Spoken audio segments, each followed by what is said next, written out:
হায়দরাবাদের মালিক কাব্বা মেনন তার একটা ইন্টারভিউতে এসে বলছে যে আমার দলের প্লেয়ারদের ভালো খেলার কারণ আমি আমার দলের প্রতিটা প্লেয়ারকে বলে দিছিলাম যে ম্যাচ হারুক জিতুক কোনো পরোয়া নাই, আমার মুখে সবসময় হাসি লাগবে এবং আমি ততক্ষণই হাসি যতক্ষণ আমার দল 4 ছক্কা মারে।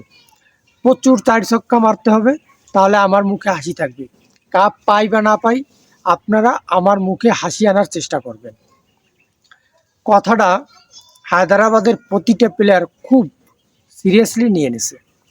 তাদের মনে গাঁথে গেছে, যেহেতু মালিক এত সুন্দরী, এত ড্যান্স করে, এত হাস্যোজ্জ্বল থাকে, সে আমাকে এত টাকা দিছে, তার ওই মুখের হাসি কোনো কিছুর বিনিময়ে বিফলে যেতে দেওয়া যাবে না।